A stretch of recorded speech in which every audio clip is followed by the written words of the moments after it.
So CMA into financial accounting ஓட first chapterல இருந்து நம்மளுக்கு 2 questions வரும் அப்படின்றது நம்மளுக்கு தெரியும்.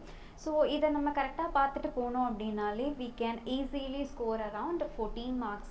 கரெக்டுங்களா? ஸோ ஃபர்ஸ்ட் சாப்டரில் அப்படின்னு பார்க்கும்போது நம்மளுக்கு கொஞ்சம் காம்ப்ளிகேட்டடாக இருக்கிறதுனா இந்த பிஆர்எஸ் தான். ஸோ அதை சிம்பிளிஃபைடாக எப்படி நம்ம ஒர்க் அவுட் பண்ணுறது and after that capital and revenue transaction இந்த 2 கொஷின்ஸ்க்குமான answer we will discuss. So this is Aarthi from Shilpis Academy. Let's start. So first நான் BRS போகிறதுக்கு முன்னாடி ஒரு சின்ன கான்செப்ட் நம்ம ஒன்று புரிஞ்சுப்போமா? ஸோ இப்போ என்கிட்ட ஆல்ரெடி வந்துட்டு ஒரு 10 rupees இருக்குது அப்படின்னு வச்சுக்கோங்க. இப்போது என்னோடய ரிலேட்டிவ்ஸ் வந்துட்டு என்ன பார்க்குறதுக்காக வராங்க and they are giving me around 100 rupees. So இந்த கேஸில் என்ன ஆகுது, நான் ஆல்ரெடி வச்சுருக்க பேலன்ஸ் கூட எகெயின் ஒரு அமௌண்ட் அப்படிங்கிறது ஆட் ஆகுது. ஸோ டோட்டலாக what I am having 110 rupees I am having. கரெக்டுங்களா? அண்ட் ஆஃப்டர் திஸ் அண்ட் இந்த 110ல் நான் என்ன பண்ணுறேன் அப்படின்னா எனக்கு சாக்லேட் வேணும் அப்படின்னு சொல்லிட்டு ஐ எம் ஸ்பெண்டிங் அரவுண்ட் ஒரு 20 rupees. ஓகே, ஸோ பேலன்ஸ் என் கையில் எவ்வளோ இருக்கும், 90 rupees. கரெக்டாக? ஸோ ஜென்ரலாக நம்ம இந்த என் கூட ஆல்ரெடி இருக்க பேலன்ஸில் எனக்கு எதாவது இன்கம் வந்துச்சுன்னா we will add and expenses பண்ணோன்னா நம்ம என்ன பண்ணுவோம், we will reduce that. கரெக்டுங்களா? ஸோ ஓப்பனிங் பேலன்ஸ் இருக்கும் அண்ட் இந்த ஓப்பனிங் பேலன்ஸில் எனக்கு ஏதாவது இன்கம் வந்துச்சு அப்படின்னா நான் அதை ஆட் பண்ணிப்பேன் and if in case of an expenses I will reduce this. Simple. இந்த ஃபார்மேட்டை ஞாபகம் வச்சுக்கோங்க. சரியா? Okay, fine. அண்ட் இப்போ இல்லஸ்ட்ரேஷனுக்குள்ளே போயிடலாமா? On comparing a cash book of Shibam with a bank passbook for the year ended 31st March 2024, the following discrepancies were noticed. Check of 85,000 deposited into a bank on 25th March. Check amounting to 25,000 were not collected on 5th April. So 85,000 கான செக்கை நான் deposit பண்ணியிருக்கேன். But 25,000 worth இருக்கக்கூடிய check என்ன ஆகலை, எனக்கு deposit ஆகலை அந்த மார்ச் மந்த்துக்குள்ளே. அண்ட் எப்போ தான் டெபாசிட் ஆகுது அப்படின்னு பாருங்கள், 5th April அப்போ தான் எனக்கு டெபாசிட் ஆகுது. ஓகேவா? And second check amounting to 38,000 drawn on 28th March and which a check for 8,000 was presented on 3rd April. So நான் 28th அன்னைக்கு ட்ரா பண்ணது எப்போ தான் அமௌண்ட் வந்து போயிருக்கேன் அக்கௌண்ட்டில் இருந்து 3rd April அன்னைக்கு தான் போயிருக்கு. ஸோ இந்த 8,000க்கான அமௌண்ட் வந்து இமீடியட்டாக சென்ட் ஆகலை அப்படின்னு வச்சுக்கலாமா? And next one, a check of 4,000 enter in a cash book but omitted to be banked. So இதை நம்ம என்ன பண்ணல, பேங்க்கில் நம்ம ரெக்கார்ட் பண்ணலை. And after that a bills receivable for 18,000 previously discounted and discount amount 19 கொடுத்துருக்காங்க. and with the bank had been dishonored but advice was received on 3rd April.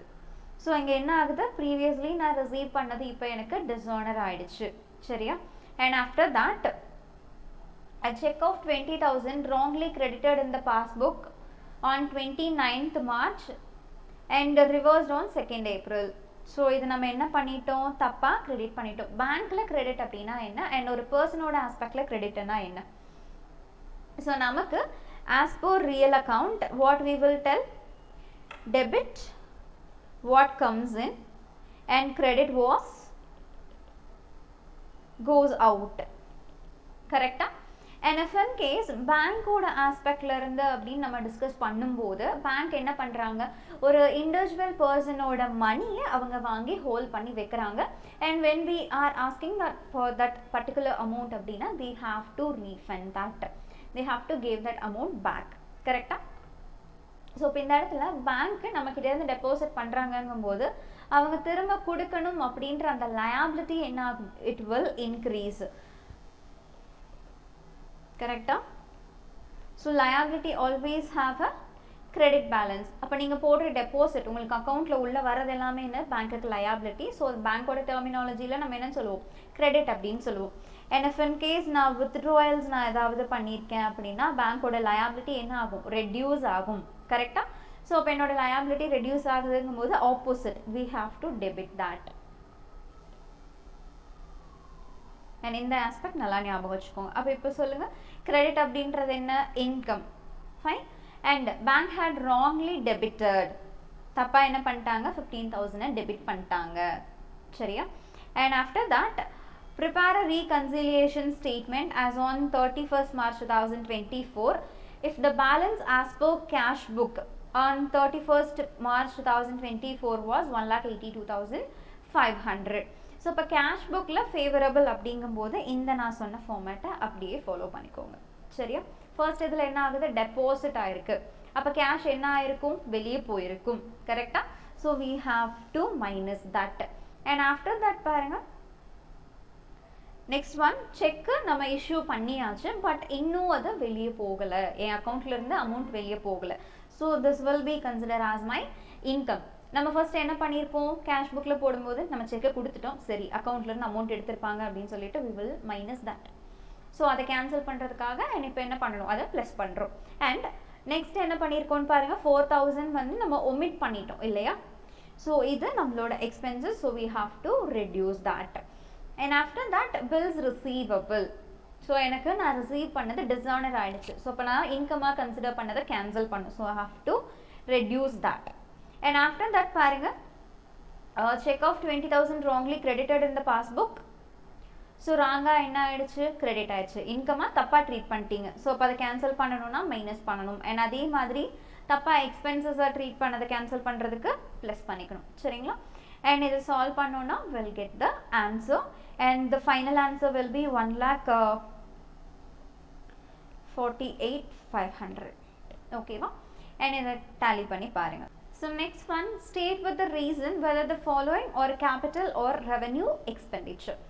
So first நம்ம ஒரு சின்ன விஷயம் தெரிஞ்சுட்டு அதுக்கப்புறம் இந்த சம்குள்ளே போய்க்கலாம்.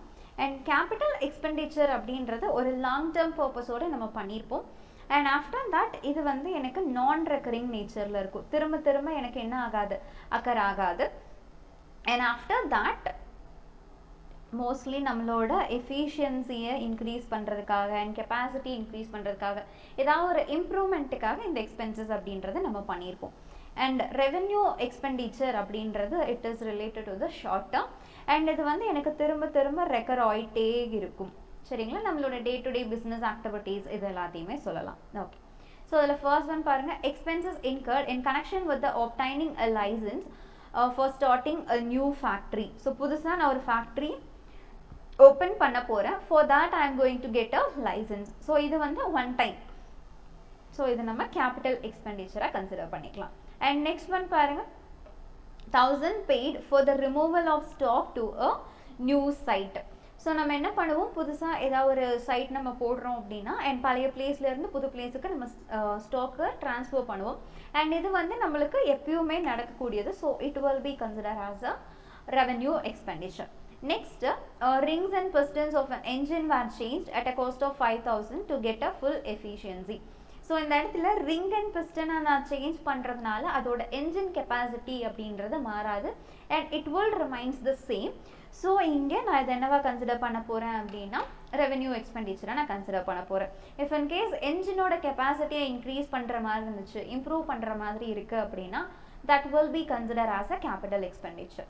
And next one, 2,000 spent as a lawyer's fees to defend a suit claiming that the firm's factory site belonged to a plaintiff and this suit was not successful.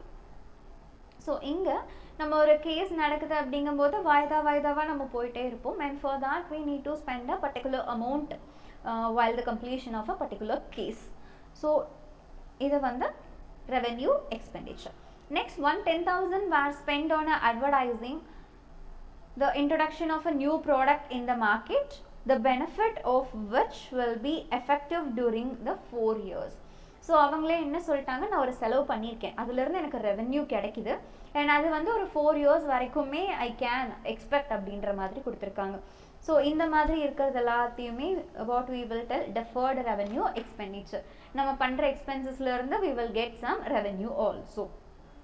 And next one, a factory shed was constructed at a cost of 1 lakh. A sum of 5,000 had been incurred for the construction of a temporary hut for storing a building material. So இங்கே டெம்பரவரியாக நான் என்ன பண்ணுறேன், ஒரு hut அப்படின்றதையும் நான் construct பண்ணுறேன் and after that ஒரு factory ஷெட்டையும் வந்துட்டு I am going to construct. So இந்த ரெண்டு ஐட்டமுமே வந்துட்டு it is my capital expenditure. And if in case இங்கே டெம்பரவரின்றதுக்கு பதிலாக பெர்மனெண்ட்னு கொடுத்துருந்தாங்கன்னு வைங்களேன், our answer will be differ. And temporary அப்படிங்கும்போது it is for the one time purpose. Correct? Okay. And after that, a pair of bullets of 50,000 was killed by lightning. So இது வந்து எனக்கு capital loss. எனக்கு இது regular என்னோட business ஆக்டிவிட்டியில் இது நடக்காது, அன்எக்ஸ்பெக்டடாக இது நடந்திருக்கு அப்படின்றதுனால we consider this one as the capital loss. So இது மாதிரி இன்னும் நிறைய வீடியோஸ் பார்க்கணும் அப்படின்னா ஷில்பீஸ் அகாடமி சேனலை சப்ஸ்கிரைப் பண்ணி வச்சுக்கோங்க. தேங்க்யூ.